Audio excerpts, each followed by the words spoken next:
Rita, and today I'll be speaking about a very ordinary topic. Now, have you ever dreamed of becoming, I don't know, you don't know. Have you ever dreamed of becoming, I don't know, a pop sensation? Yes. Someone known in the business, Yeah. someone in the show business, someone known in the records of theater, arts, all of that. Have you ever dreamed of that? Yes. Well, maybe some of you have dreamed about becoming a politician, Me. Yes. ruling the masses, governing states and societies, changing lives and all that fun stuff.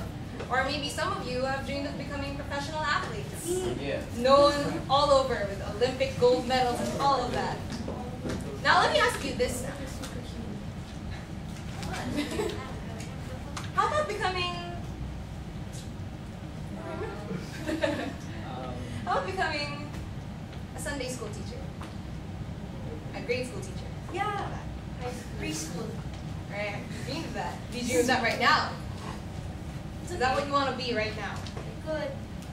Don't really mind. I like it. How about a fruit vendor? Have any of you ever dreamed of becoming that right now?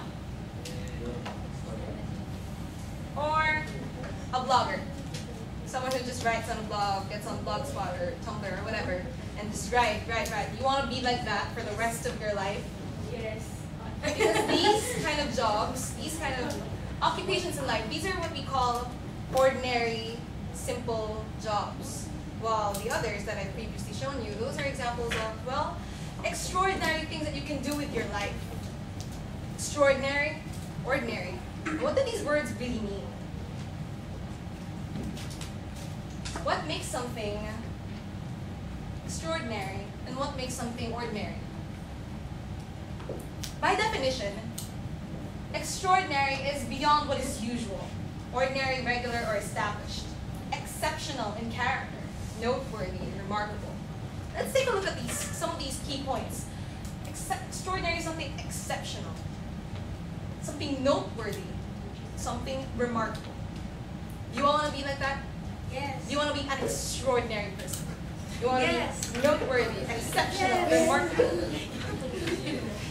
Now let's take a look at what ordinary looks like. What does being ordinary mean? Ordinary is of no special quality. Our interests are called unexceptional, plain, or undistinguished. Let's take a look at some of those. Mediocre. It's of no special quality, plain, or undistinguished. Somewhat inferior, below average, mediocre. Do you want to be that? No. You don't want to be that? You don't want to be ordinary. No, I didn't do that. Some of us don't want to be described as things. But I'm here today to speak about how this definition of ordinary is completely false. When you speak of ordinary things, they're not just mediocre or of no special quality or undistinguished and all that. Something ordinary can be something great in itself. Something exceptional, something extraordinary. Just a little extra. Now, to support that, I have 3 very ordinary stories of simple, ordinary people.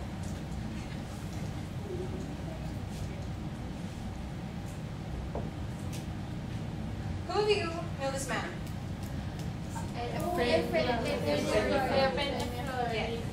Yes, this is Efren Peña, and he was CNN Hero of the Year.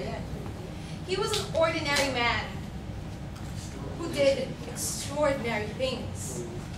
He was teaching kids so that they wouldn't join gangs and do violent acts. That's what he did by teaching them, by going all around doing that. It's an ordinary thing to do, wanting to teach kids. He's a teacher, and yet look at what it's gotten him. His passion and his love for what he's doing made the ordinary things that he's doing extraordinary. Isn't that great? Now do you want to be a teacher? Yes. Well, I didn't prepare, I intentionally did not prepare graphic photos for this one, but who here knows of what's happening in Libya? In Egypt, in Tunisia, in Bahrain.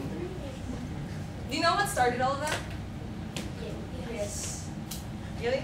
Yeah, you told me. Right. One man started all of those protests. And his name is Mohammed Bouazizi. He was a simple fruit vendor. He was 26 years old, and he was a computer science graduate. He lived in Tunisia. He was unemployed because there aren't a lot of job opportunities in Tunisia, so he was, in a sense, self-employed. He was a fruit vendor. And one day, December 17, 2010, while he was selling his produce got confiscated, and he was even slapped. That produce was all he had. He had nothing else but his produce. That was his only form of income. And if he didn't have his income, how would he live? Right? So in a sign of desperation, in defiance against the government, he doused himself in paint thinner and burned himself in front of the governor's house. That in itself sparked the revolutions all over, in Egypt, in Libya, in Tunisia, and in Bahrain. All over, because they were oppressed. Because we didn't really know about it. He died last January 14, 2011. But he managed to let his president, the president of Tunisia, he managed to kick him out of office. One man, one simple fruit vendor, one simple confiscation, one ordinary day. He managed to do that. He managed to change the world. And this man, we've forever studied in history. Lastly, it's gonna get a little personal, but who of you here have heard of Save Geraldine? Who of you here watch Bush Ko Lang or Rated Gay? Well, if you don't know her story, here are a few messages from a few people that know her story, who've heard of her story. Only a few in hundreds of messages towards Geraldine.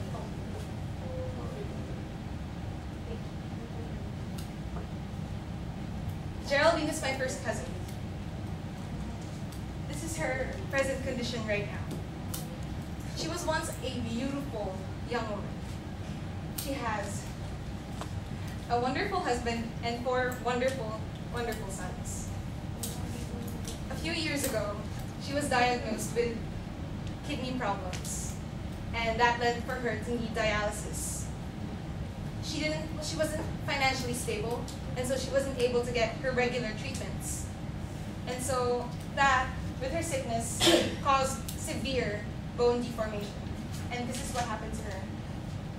For years, she suffered this fate until she gave me her full story. And with me, I'm 16 years old. I'm a nobody. I'm an ordinary girl in the Philippines, right? I wrote about her. And I got over 6,000 notes on Tumblr. She has been getting donations from all over the world, mounting up to $1 million.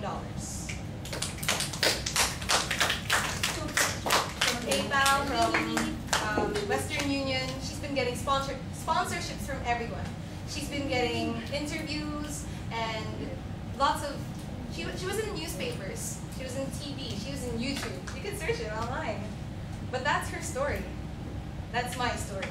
I'm 16 years old and I was able to do that. It's an ordinary thing. Who of you here have a blog? Me. Right? I saved my cousin's life because I wrote a blog. That's an ordinary thing. And if that's not proof enough that something ordinary can be extraordinary, then I don't know what else is. So I leave you with this. The most ordinary, everyday thing you could do might possibly be the most extraordinary thing you have ever done. Thank you very much.